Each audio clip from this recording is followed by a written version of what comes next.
Evikai Ziliņai vienkārši nebija laika meklēt to pieclapīti, laikam, acīm redzot. Es pat teiktu, ka šī valdība, es ceru, ka jūs piekrītat, ir tāda ideoloģiski tuvāka nekā bija iepriekšējā, jo to iepriekšējā es īsti nesapratu, jo neviens viņu īsti nesaprata, kā viņi vispār tika sastaķēti no plastilīna kopā. Tur tāds Frankensteina principā strādājošs ilgu laiku, brīnums, ka tik ilgi īstenībā noturējās. Es teiktu, ka privatizējam sēnes.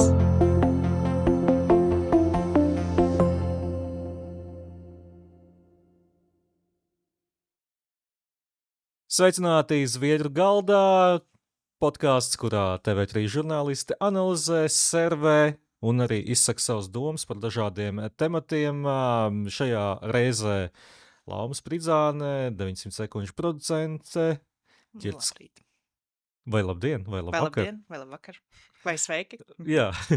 Ģirds Krastiņš, TV3 LV galvenais redaktors, Evita Januškeviča, TV3 žurnāliste. Prieks.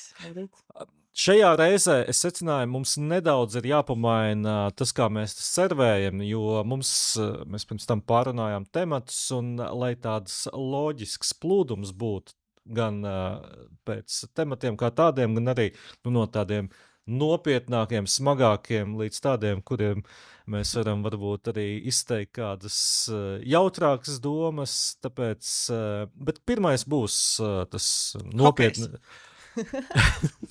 Tiešām ir hokej?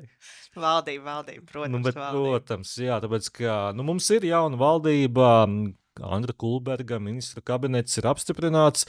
Tur tāds saudabīgs 4x4, 4 partijas ar 4 pārstāvjiem, apvienotajiem sarakstam gan premjers un 3 ministri, pārējiem 4 ministri. Un kas interesanti, tur nav Evikas Siliņas, bija runa. Pārsteigums, ja? Runa bija, ka varbūt viņi varētu ieņemt aizsardzības ministra amatu, taču nē, un kā viņi minēja, ceriņi esot uzziedējuši. Varbūt viņi jau nezina, tāpēc, ka nav bijis laika tajā visā iedziļināties, jo darba bija daudz. Latvijas augstākajām amatpersonām kaut kāda tāda interesanta saistība ar ceriņiem visu laiku. Tā kā ko pamainīt. Evikai Ziliņai vienkārši nebija laika meklēt to pieclapīti, laikam, acīm redzot. Neapēd laikus. Jā.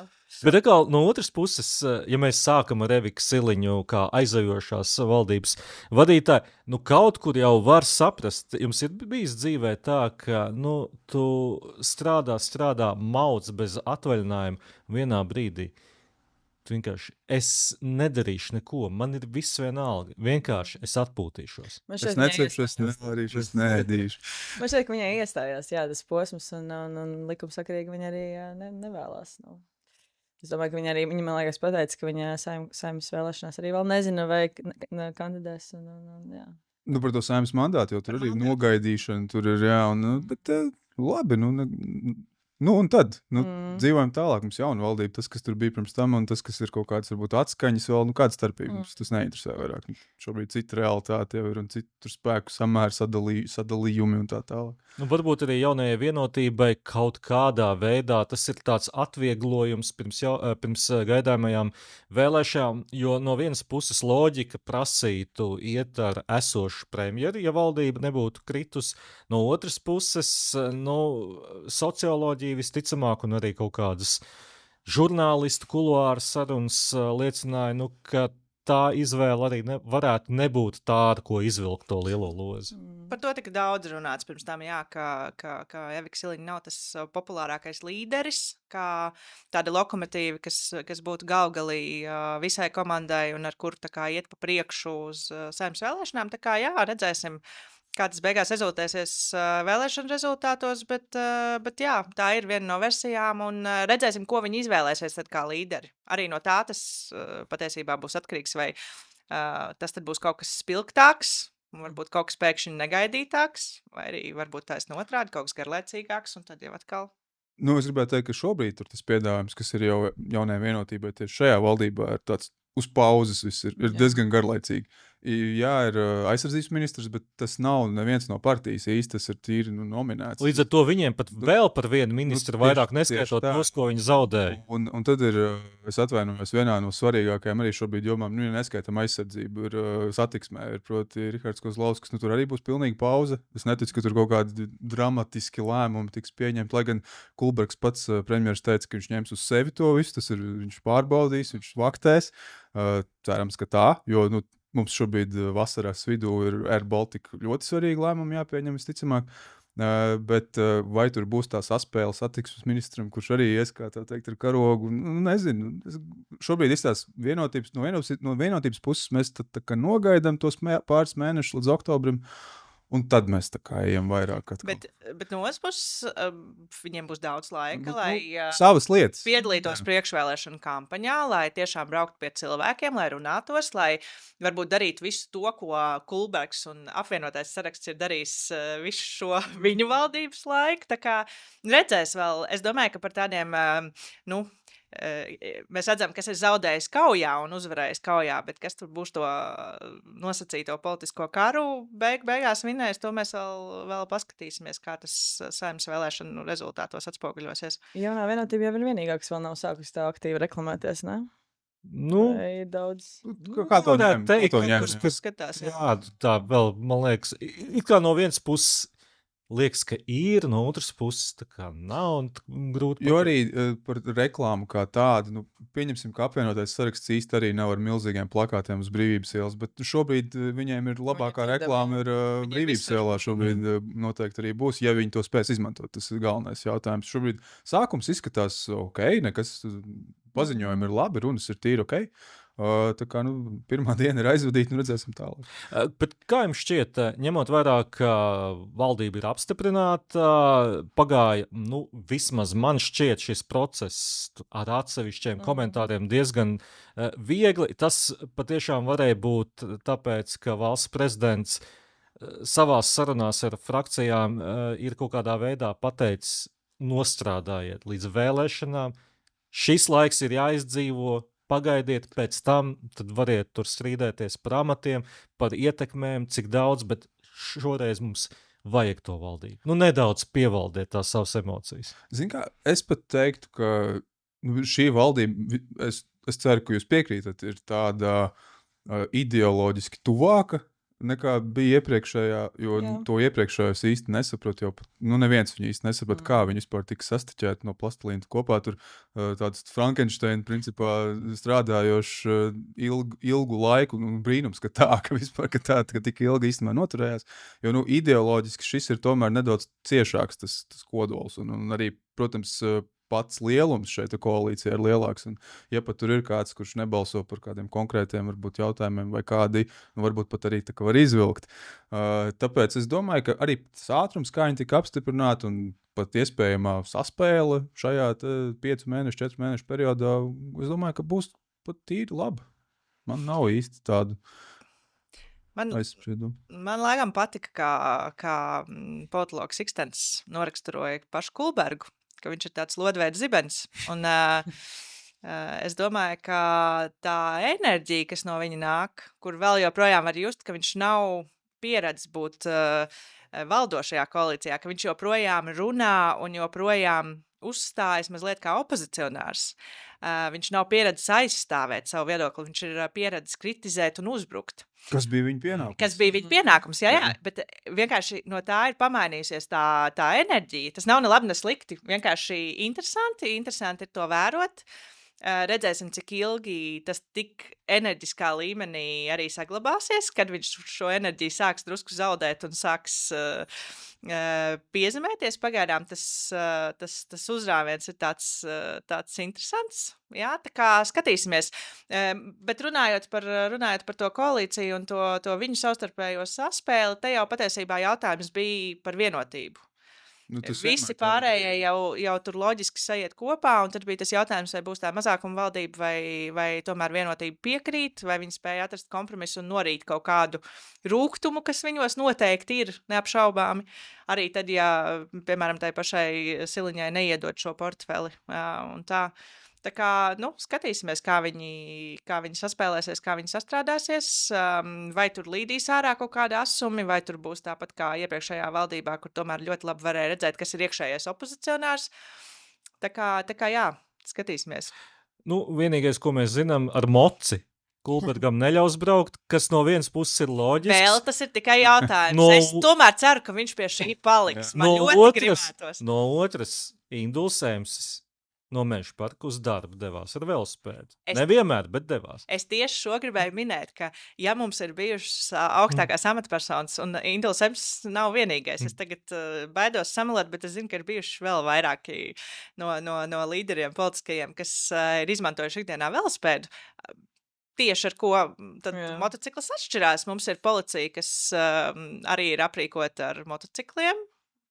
Apsardzi ir iespējams nodrošināt. Es teiktu, ka es ļoti ceru, ka viņš paliks pie šī, ka viņš gribētu ar motociklu pārvietoties. Tad reklāma.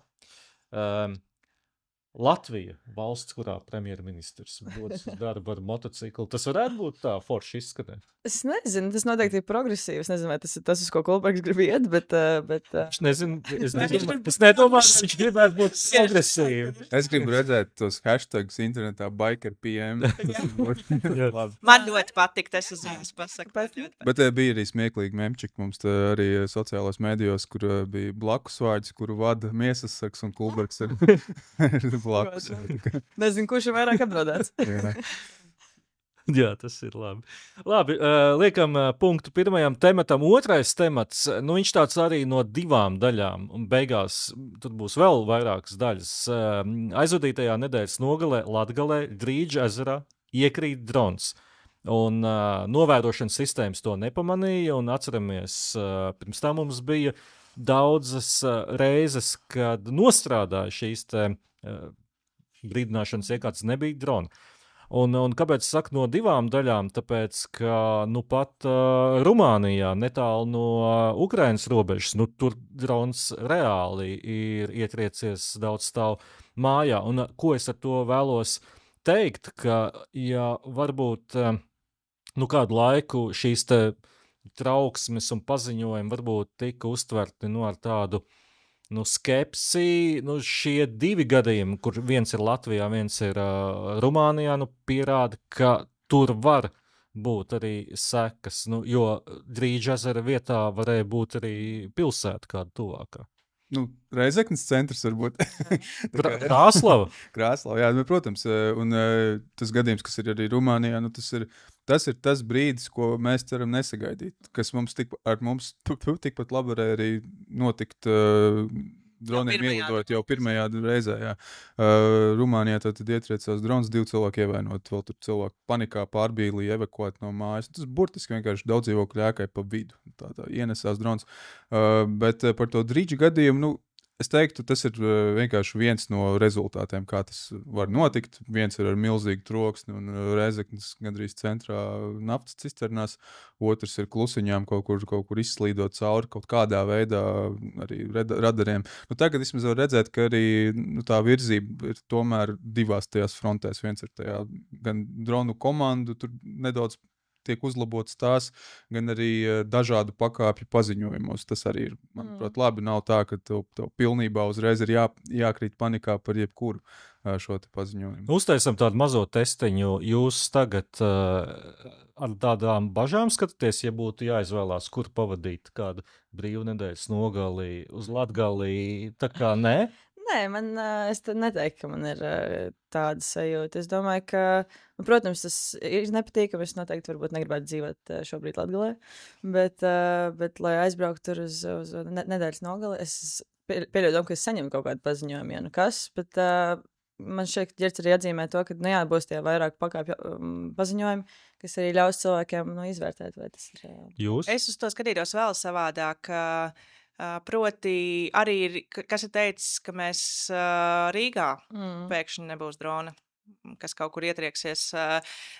Es domāju, ka mums vienkārši ir jāpierod pie tā, ka tā ir realitāte, ka tādi gadījumi var būt, ka mums ir jārēģē uz šiem trauksmes paziņojumiem un jāskatās, jāmēģina tiešām viņus ievērot un sekot tām instrukcijām, lai pašiem sevi pasargātu un pasargātu līdz cilvēkus, bet jā, diemžēl tas vairs nav nekas ārkārtējs, diemžēl tas nav kaut kāds viens gadījums vai vienā reģionā gadījums, tas var būt jebkur Latvijā. Latvija ir gana maza.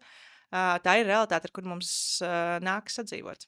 Man par to, ka ja varētu būt tur droni, vai es tad izvērtēju, vai braukt, nezinu, brīvdienās pie ezera, un man tepat pļauniekos uz gāja pārējais arī var kādu primātu notriekt, tā kā tas ir pilnīgi, vēl lielāka iespēja ir tam, nekā tam, ka man kaut kā varētu, nezinu, pat ne plānus, bet vispār ikdienu tur izjaukt kādi droni, tas ir tas kaut kas tāds, ko mēs šobrīd vismaz Latvijā mēs redzam, ka mums īsti nav spēja novērst. Mēs varam to detektēt un paziņot un brīdināt, un mēs varam slēpties pagaidām un nodrošināties un tā tālāk. Šis ir līdzīgi, vismaz par Latgales turismu atbildīgie saka, ka rezervācijas krīt. Protams, un tiek atcelts. Tas man atgādina kaut kur līdzīgi, kad runā par Latvijas vai Baltijas turismu, kāpēc mums tur varbūt neiet tik labi, kā gribētos, tāpēc, ka no citām pasaules malām uz Latviju nebrauc, jo Ukraina esot tuvu. Tā kā tas arī tāds mikro varbūt modelīts. Jā, jo pasaules mērogā jau arī mēs esam arī tas pats ceļš no Latvijas uz Ukrainu, no Rīgas uz Kijevu. Pasaules mērogam tas nav nekas tāds dramatisks. Eiropā, jā, tur mums, protams, varam izbraukt cauri 5-9 valstīm tik lielā attālumā taisnā līnijā braucot, bet tādā pašā Amerikā vai Ķīnā vai Indijā, tas ir tur kaut kas tāds, ko tu veic reizēm tur reiz nedēļā, ja tur ceļš vai no auto vai vilcienu vai kaut kā tā. Tā kā tas mums vairāk ir tas, ka jā, mēs it kā domājam, kā mums taču no Ukrainas esam tik nenormāli tālu, mums tur veselu diennakts jābrauc, bet patiesībā jau nē. Tādā pasaules kartes mērogā mēs citu acīs mēs esam turpat vien. Vienīgais, par ko nevar apskaust Latgales iedzīvotājs, un kā mēs arī minējām, varbūt arī ne tikai, ir, ka varbūt jūsu apdrošināšanas polisē nevis nav iekļauts šāds risks, bet tu nemaz nevari apdrošināt pret nomaldījušos dronu valstī, kurā ir miera stāvoklis, nevis kara stāvoklis. Jo iedomājieties, Drīģa ezers, turpat brīvdienu mājas tur ir. Tieši tā. Jā. Bet par to arī varēja dzirdēt no jaunā premjera puses, ka arī būs runas par kādām iespējamām kompensācijām vai kaut ko tam līdzīgi. Tā kā, droši vien apdomāsim arī šajā periodā par to, bet tas ir fakts, ka arī TV3 aptaujājām apdrošinātājs, arī viņi saka, īsti nav paredzēts nekas tāds, tad arī nav pagaidām. Es domāju, no tāda valstiskā un tāda politikas viedokļa, droši vien, ka svarīgākais ir, lai tiem reģioniem, kur šī bīstamība ir visvairāk un kur varbūt arī šie gadījumi tādi notiek visbiežāk, ka lai tur dzīvojošajiem cilvēkiem nav sajūta, ka viņi ir pamesti kaut kādā savā vaļā un tiek paši galā ar savām problēmām. Tieši tāpat kā saistībā ar izglītību, kur tad mēs uzreiz mēģinām atstrādāt scenārijus un izvērtēt situāciju un kaut kādus jau sagatavot, ko darīt arī citās pašvaldībās. Tieši tāpat arī attiecībā, es nezinu, uz uzņēmējdarbību vai vispārējo, tas, kas ir svarīgi, lai tur būtu kaut kāda sistēma un kaut kāds algoritms, kas strādā, kurš iedarbojas kaut kādos noteiktos brīžos un kur visiem cilvēkiem ir skaidri šie noteikumi, ka ja notiek tas un tas, tad mēs varam rēķināties ar tādu un tādu atbalstu vai ar tādu un tādu palīdzību un jā, ka būs kaut kāds tas veids, kā mēs to risināsim. Savukārt, ja tas notiek pilnīgi citā pašvaldībā, ir tieši tāpat. Vienkārši jāaiziet ārā no tās uztvers, kas tā kā ir izveidojusies šajā brīdī, ka kaut kas X ir nevis tur Latgalē, bet tas ir te Latvijā. Protams. Tas arī viss. Un es minēju, ka šajā reizē mēs nedaudz pamainām to servēšanas sistēmu uz vietu galdā, jo Evita arī tu nāc ar tematu, kas ir tieši saistīts ar droniem, tāpēc tev ir jāservē savus temats. Man ir jāservē savus temats. Jā, pagājušā nedēļa man šķiet Latgalē esošajiem skolēniem bija briesmīgi, jo bija gan eksāmeni, gan parastais mācību process, kas bija jāpabeidz, ir mais. Un jā, viņi bija spiesti pārtraukt šos eksāmenus un rakstīšanu, un labi, diezgan ātri tapa skaidrs, ka 9. jūnijas jūnijas ir tas datums, kad ir papildu termiņš, bet skaidrs, ka līdz tam bija arī jānonāk, un tur bija savas bažas un šaubas arī skolu direktoriem, ar kuriem es sazinījos. Un tas bija Rēzeknē, Ludzā un Daugavpilī, kur viņi arī evakuējās savas skolas ietveros. Nu, lūk, un jā, tas pacēla tādu jautājumu, kā gan tie Latgales skolēni varēs rēķināties ar to, ka viņiem laikus būs eksāmena rezultāti, un līdz ar to arī certifikāti, kur viņi tālāk sniedz, nezinu, uz 10. klasi vai uz augstskolām. Un, jā, bet otrdien valdība lēma, ka izglītības ministrs turpmāk būs tas, kas varēs izlemt ārkārtas gadījumos skolēnu atbrīvot no šī eksāmena. Kāds tev radās iespējas sazinoties, ka meklēts tiek arī kaut kāds risinājums? Jā, arī... skolu direktori ir saziņā gan ar pašvaldību, gan ar iestādēm un, protams, meklēt tos risinājumus, bet es jūtu abu divu direktoru balsīs tādu nolemtību, tādu, ka mums īsti neviens nepievērš uzmanību. Jā, skaidrs, ka droniem tiek pievērst uzmanību un faktam kā tādam, bet kur ir pēc tam tā saruna tālāk?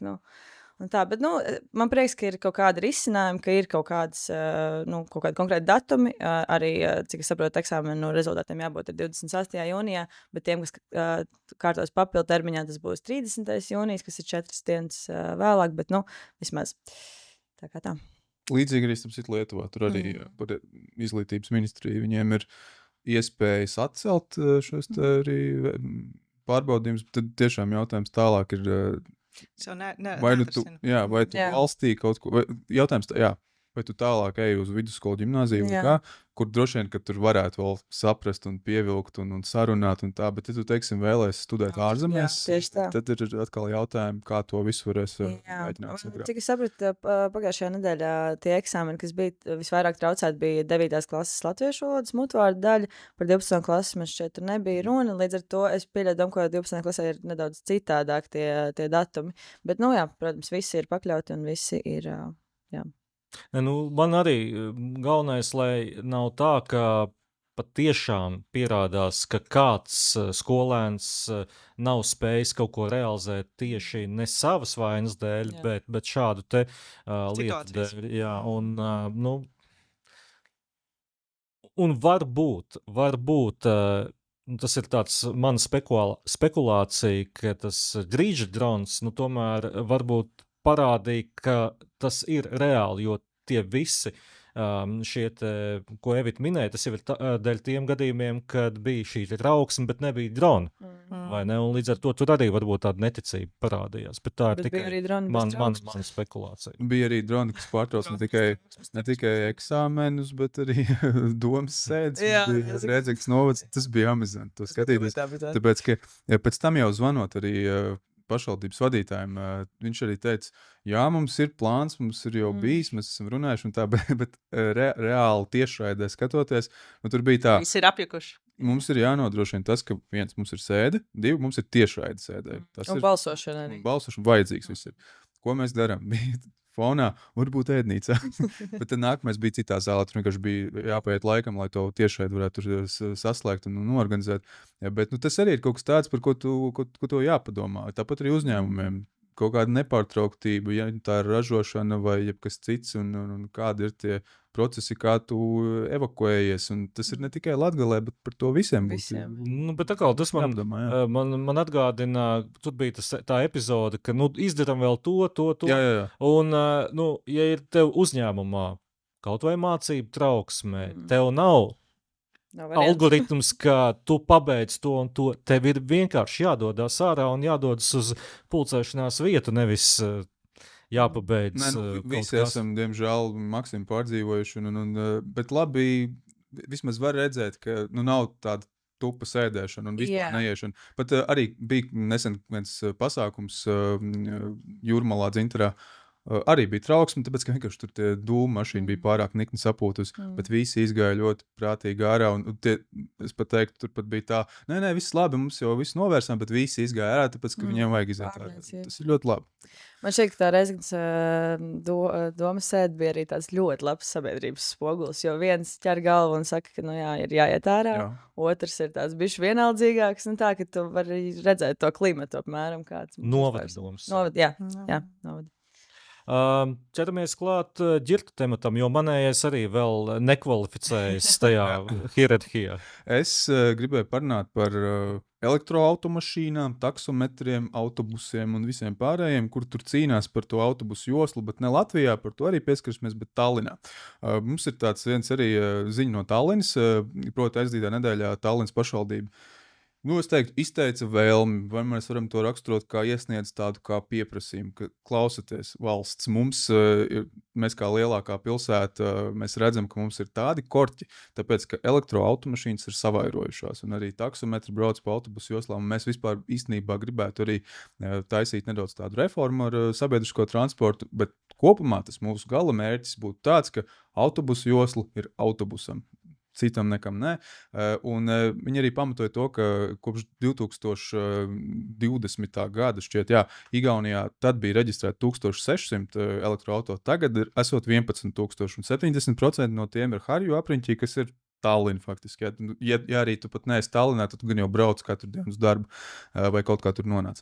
Valsts saka, proti ministrija atbildīgā, mums šķiet, ka lielākos sastrēgumus autobusiem un sabiedriskajiem transportiem rada tie šoferi, kuri nelegāli izmanto šīs joslas. Proti, brauc pa autobusu joslu, lai gan viņi nevarētu to darīt. Un taksometri arī protestē, tāpēc, ka loģiski, ka viņi protestē, viņiem ātrāk ir aizvest arī klientus. Kaut kas tādās vēsmās arī ir Latvijā, bet vairāk Latvijā ir tās negācijas par stāvvietām.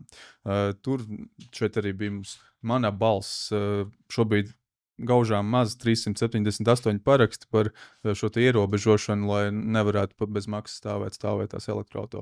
Kopumā kāds jūs viedoklis? Kuri pirmie kaut ko ierobežos? Mums Tallinā kāds vai Rīgā? Es domāju, ka Tallinā. Visticamāk, ka Tallinā. Diemžēl es vēl. Un, es teiktu tā, jo mēs esam arī šim tematam jau gadiem ķēršies klāt vispār par elektroauto, un es uzskatu, ja mērķis bija dot šīs te privilēģijas, lai veicinātu, tad Tallina, tad ir veicinājusi, ir sasniegts kaut kāds mērķis, tagad varam likt atpakaļ, jo turklāt elektroauto, ja viņi pat stāv sastrēgumos, viņi izmešas nerada. Līdz ar to tas arī ir viens aspekts, un tur gan es piekritīšu arī Rīgā, ja es drīkstu lietot vārdu besi, tie, kuriem nav ļauts braukt pa šo joslu, bet viņi to dara, un viņi to dara tāpēc, ka iespējams, ka nav kameras, kas to fiksē. Jo, policisti jau nestāvēs. Dažviet ir... daži vien. Policists atvainojas, bet nav neeksistē. Rīga ir pietiekami maz, lai zinātu visas vietiņas, kur drīkst. Bet es tomēr gribētu teikt, ka tādi, ka, tā kā nav ļauts un kas tomēr brauc salīdzinoši ir vismaz... Mazāk nekā elektroauto. Vismaz nerada. Jā, vismaz ikdienā diezgan daudz braukājot pa pilsētu, Tas tomēr ir diezgan uzskatāmi jūtams, ka to elektroauto ir gana daudz, lai šobrīd tieši tā korķī iesprūst arī autobusi, lai tā autobusu josla vairs nebūtu brīžam, tā kā nekalpotu tam mērķim, kādam viņa ir izveidota. Sanāk Tallinā viņi brauc, Rīgā viņi stāv elektroauto. Nē, es par to, ka tās autobusu joslas ir pilnas. Ka šo elektroauto ir gana daudz, lai beigās sanāktu tā, ka no tās autobusu joslas nav nekādas jēgas, jo viņi vienalga ir pilni ar automašīnām un vienalga autobusi ātrāk pa viņām nevar pārvietoties. Jo šobrīd arī viņai nosaukums ir pazudis absolūti kaut kur tulkojumā, jo tur brauc, jo tur tiešām tā arī ir, ka arī Rīgā, protams, pieaug tas, neskaitot tur vienu tādu kritieniņu, tāpēc, ka mums tur cilvēkiem varbūt tur kredītiem problēmas un tā tālāk, bet pieaug tas skaits ar elektroauto, jaunu, reģistrētu. Un te jau pat mēs grafikā varam redzēt uziet augšā un ies vēl augstāk, tāpēc, ka, protams, ka tas arī reizēm cilvēkiem, ja viņiem pie mājas viņi var lādēt, tad tas tiešām ir lētāk. Bet tagad tur apdzīvo šo joslu elektroauto, kas pieaugusi laiku, motocikli, taksometri, un tad arī autobusi, trolēbusi. Un tad, kad šos visus saskait kopā, tur ir daudz, tur ir biezi diezgan. Nu, jā, Un paliek biezāk. Turklāt toreiz elektroauto kopumā bija vēl dārgāk, viņi ir pieejamāki un mērķis savā ziņā ir sasniegts. Kapacitāte arī Tallinā ir laikam sasniegusi kaut kādu to kritisko Bet arī par Tallinu runāju. Tu taču esat pabraukuši par Tallinu. Tās 5 joslu mega šosejas caur centram, un tad, ja viņiem tur ir sastrēgumi arī, tad ok, es cieņu. Tad tiešām ir problēmas, ticam. Un, ja tu neesi vietējais, tur noorientēties. Tur ir viss pagrūti. Tas gan jāpiešaujas. Vēl ir ko piebilst pie šī? Ja nē? Pēc iespējas ātrāk ieviešam to arī Rīgā. Mēs gaidīsim, kurš būs pirmais, kā mēs runājam. Un Erzona arī lūdzu atbrīvot. Hokejs vai zupa? Kā teiksi? Kā tu gribi? Man vienalga, es varu par abiem tematiem runāt ilgi. Nē, labi, tad jau, ja skaties uz mani, tad es pieliku savu tematu klāt, jo īstenībā arī par to mēs jau runājām pie pirmā temata. Proti, es no savas puses gribu pielikt šodien uz galda augsto zupu. Un tādā kontekstā, ka taisni šajā nedēļas nogalē ir Viļņā augstās zupas festivāls, un es teiktu, jau vairākus gadus tas notiek, un es teiktu, ka Lietuvai ir izdevies ļoti veiksmīgi sevi promotēt. Tas, kā viņi šo ir pasnieguši gan sociālajos tīklos, gan kā viņi vispār kopumā veido šo kampaņu, sākot ar, čībām augstās zupas krāsās un beidzot ar kaut kādiem veseliem reklāmas klipiņiem, filmiņām un visu pārējo. Es teiktu ļoti veiksmīgi, un uz to skatoties man ir ļoti žēl, ka Latvija un Rīga joprojām nav atraduši priekš sevis kaut kādu tādu skaistu tēmu. Ir bijusi vienmēr ideja. Ir bijuši vairāk arī mēģinājumi, ir bijusi tāpat eglīte, kuru mūs uzreiz apstrīdēja Igaunija un ko mēs nemācējām nosargāt. Ir bijis kaut kāds mēģinājums pasniegt mūs kā tur zaļāko valsti un vēl... Lēnais ēdiens. Jā. Bet nav bijis kaut kas tāds varbūt... Kas aizķerās sociālās mēdījos. Nē, bet arī tajā ziņā, ka, piemēram, tā pati zaļākā valsts, un tas tāds ļoti vispārīgs. Mums ir skaista daba, labi. Vai paņemam kaut ko tādu mazu un foršu un pie tā aizķeramies. Tad tos ķiplo grauzdiņu, ja? Es teiktu, ka privatizējam sēnes. Sēnes, jā. Pasniedzam mūs kā sēņotājus. Gailenes ir brīnišķīgs, angliski skan lieliski, taisam starptautisku kampaņu, dzeltenā krāsa, izcili, nebaidamies no tā. Jā. Un tas ir tikai viens no, es pieļauju, ka reklāmas speciālisti varētu piedāvāt vēl 15 dažādas lietas, to starp ķiploku graudus. Bet redz, kur arī jautājums, kas tad ir tas tā iztrūkstošā daļa, vai tie ir tie cilvēki? Nav jau tā, ka nav radoši cilvēki Latvijā, ir pietiekami daudz. Jā, kāpēc mēs bet tie resursi? Par Lietuvu runājot, vispār arī to Pink Soup festivālu konkrēti saucās, un tur iesaistās visi, tur tagad bija arī videoklips vakardien vai aizvakar, pilsētas mērs arī gāja, padarījot kopā ar olu un bieti, un vēl tur, viņam bija ļoti arī jautri, un viņi arī to vilcienu ir nokrāsojuši. Un tagad, atgriežoties pie mūsu sarunas sākuma, tagad iedomājas mūsu premjers uz moča, un viņam aizmugurē ola. Brīnišķīgi. Kulba kā ola. Kulberg. Kur mēs bijām? Kur mēs esam? Kāpēc mums nav šādi? Es domāju, mums jau te rodās, jā. Bet kas vispār ir par to Pink Soup festivālu, Rozā zupas festivālu? Labi, ka viņi tā viņu nosauc. Es baidos, ja mēs kaut ko taisītu tādu, kad tik mums nebūtu Cold Beetroot Soup festivālu. Bet Pink Soup visi saprot. Rozā zupa, jebkurš Brazīlijā, Amerikā, Ķīnā vienalga saprot, ka jums ir rozā zupa, jūs viņu ēdat, un viņi arī ēd. Mēs arī ēdam, arī man ļoti patīk vasarā augstā zupa ar kartupeļiem. Super. Bet ļoti labi, ka viņi tieši tā to pasniedz, ka visiem ir saprotams, nevis tikai mums vietējiem vai tikai Baltijas valstīs vai tikai tā. Ir kaut kam jāsasniedz tāda kritiskā masa, lai pēc tam jau tas kļūtu par inerci. Līdzīgi, kā ļoti daudzi uzskata, ka kaut kāds franču simbols ir vīrietis ar bereti un svītrēt krekliņu. Franču kāds sakars mums ar to, vai ne? Tas nav mūsējais. Ir tas senais joks, Parīzē ar beretēm staigā tikai vienīgi turisti. Bet es atceros, ka Man liekas, tā bija pagājušā vasara, un turisma aģentūra prezentēja tur savus datus un tā, un arī idejas, kā promotēt Rīgu kā galamērķi un Latviju vispār. Un tā viena ideja bija par to, ka mums vasaras laikā ir daudz foršāks, vēsāks, bet arī silts diezgan atskatot pagājušo vasaru. Nededzinoši. Jā, savukārt no visās Eiropas galamērķos Barcelona, Roma, un tur viss sprāks no karstuma. Un līdz ar to tas bija tāds viens pavadiens, ko viņi izmantoja, bet es arī tās kampaņas, es viņas redzēju, es varu piekrist, protams. Šeit īstenībā arī tas ir tā ļoti laba lieta, tad, manuprāt, pareizi domāšanas virziens, nemēģinam konkurēt ar to, kā mums nav. Tā kā nemēģinam pārdot sevi kā eksotisku galamērķi, mēs neesam eksotiski. Pie mums ir augsts, lepojamies ar to.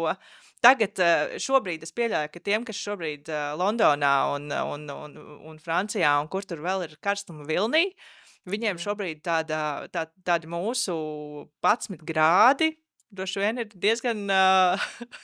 Tā kā no pirts iznāk tāda sniegā pavārka. Man ir diezgan vēlama temperatūra. Tā kā, kāpēc mēs nestrādājam šajā virzienā? Man vēl ir ļoti žēl, ka mēs īstenībā to rozā zupu esam pakāsuši. Kā ir pakāsuši. Jo bija ļoti forša tā divcīņa sociālajos tīklos. Mēs jau bijām pakāsuši jau tā. Tas ir skaidrs, bet mēs varējām izmantot šo, man liekas. Tāpēc es domāju, nepakāšam arī gailens un premjeru uz moča, liekam visu kopā un beidzot taisam kaut kādu interesantu, ne tikai smuku, bet arī interesantu un tādu tēlu, kas aizķerās kaut kur cilvēkiem. Jā. Tad... Par otru lietu, ko mēs esam pakāsuši. Jā, mēs pakāsām... tas ir hokejs. Nē, labi, es negribu lietot šādu apzīmējumu, jo no vienas puses mēs tomēr bijām ceturtdaļfinālā. Tas ir viens. Otrakārt, mēs gribējām Norvēģiju. Mēs dabūjām Norvēģiju. Un treškārt... Es uzmanīgs ar vēlmēm. Viņas piepildās, jā. Un treškārt, vismaz manā burbulī bija ļoti daudz komentāru, ka pēc tam, kad mums atteica tik daudzi līderi, potenciālai komandas, šeit jau nekas nespīd. Un man likās, ka spīd. Un mums tomēr mūsu spēlētāji pierādīja, ka mēs varam tikt līdz ceturtdaļfinālam. Un tas ir labi. Es domāju, ka tā spēle pret Ameriku bija tas pagrieziena punkts, kad visi pēkšņi noticēja, ka mēs tikpat labi šogad varam arī līdz medaļai tikt. Un tāpēc ir tas rūgtumiņš mazliet par to, ka tomēr līdz medaļai nesanāca. Bet es domāju, ka viss, kas vakar skatījās spēli pret Norvēģiju, ar visu to mazo rūgtumiņu, kas palika, un skaidrs, ka gribējās, lai uzvara ir mūsu, bet to spēli skatoties bija skaidrs, ka mēs esam līdzīgas komandas, ka mēs patiesībā varam cīnīties par to uzvaru, ka tas vienkārši ir brīžam mazliet par veiksmi, brīžam par to, kaut kādiem mirkļiem, kas varbūt mazliet neizdodas, bet tādā meistarības ziņā, ka mēs noteikti neesam sliktāki, ka tas vienkārši bija kurā pusē. Veiksme meistarīgajiem arī uzsmaina lielākoties jau, bet, teiksim, skatoties tā no sporta viedokļa, sportiski analizējot, tad cik es to varu atļauties un tā tālāk uz dīvāns. Bet ar Tomu Prāmnieku aprunājoties, tajā pirmajā periodā mēs bijām brīnišķīgi. Ļoti labi. Nenormāli ātri un tā, bet vienkārši nevarēja uzmest. Tāpēc es saku, pietrūk tā match pointa. Tā gala nebija. Nenormāli daudz, jau mēs arī virzījāmies to vārtu virzienā un mēs šeit vienkārši nesanācījām. Man šķiet tā, mēs redzam, ka Norvēģija, kā viņi grupu turnīrā objektīvi nospēlēja. Ja mēs salīdzinām divas grupas, mēs nevaram īsti, bet tā vienkārši no malas matemātiski labāk nekā arī mēs. Ļoti labi pret viņu tām gaidām, kas bija pret viņiem droši vien no Norvēģijas, un arī dzirdot tos komentētājus, cik kādā viņi tad laimē kliedz, kad arī iemet tukšos vārtos Latvijai, tad viņi arī, protams, pārsniedz visas savus gaidas iepriekš. Bet mums, es teiktu tā, nebūtu tik daudz cilvēku, varbūt šodien ar tādu rūgtumu, ja mēs būtu tos vienus vārdus iemetuši un zaudējuši ar 2-1. Tas būtu vēl tāds.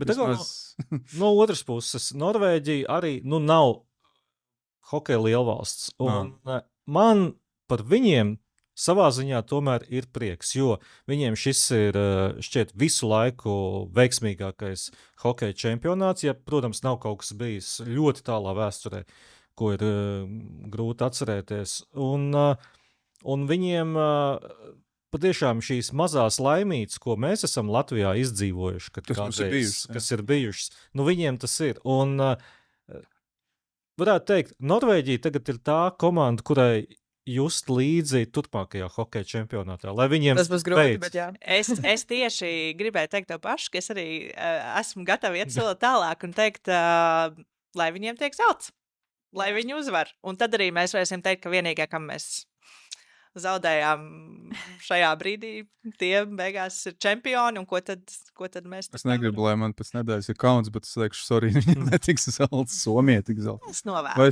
Tad mēs varēsim pārfrāzēt mūsu... Bet līdz just šādām komandām ir stilīgi. Tas ir stilīgi, tas ir līdzīgi kā futbola čempionātā, kad Islanda piedalījās. Nu, tur, man liekas, visa pasaule bija kopā ar viņiem. Nē, nu šogad mēs visi noteikti esam par Kurasau komandu, vai ne? FIFA pasaules kausa. Un bijām par to Bodo, Norvēģi arī, kas šķiet... Bet Norvēģijas, starp citu, šis brīdis interesants ļoti. Viņi ir tikuši tālāks pusfinālu. Olimpiskajās spēlēs, protams, visi sekojot, arī redzējāt, cik viņiem nenormāli daudz medaļu, cik Klebo var visu apskriet burtiskā nozīmē slēpošanā. Viņiem tas hokejs bija trūcis visu laiku. Nebija nekāda, varbūt Norvēģija, tāda milzīgā hokeja, kā tāds lielvalsts. Paskaties, ja viņiem tagad arī hokejs būs, tad viņi tiešām būs privatizējuši ziemas sporta veids. Tā kā tā. Nu, vienīgais žēl, ka tagad nebūs tā lielā izvēle starp Pink Soup festivālu un palikšanu Rīgā, jo, ja mēs būtu palikuši un turpinājuši, tad mums būtu vismaz 2 spēles. Mums ir iespējas bija, kur skatīties futbolu laukumos, krogos. Nu, Tagad jābrauc vienkārši aizt augsto zupu uz Lietuvu. Bet var jau skatīties, kas tev liedz. Var, bet tas ir labāk. Tas. Jā. Lauma, Ģirts, Evita, Ivo, paldies, ka bijām visi šajā nedēļā kopā, izgājām cauri, servējām. Nu ko, tiekamies pēc nedēļas.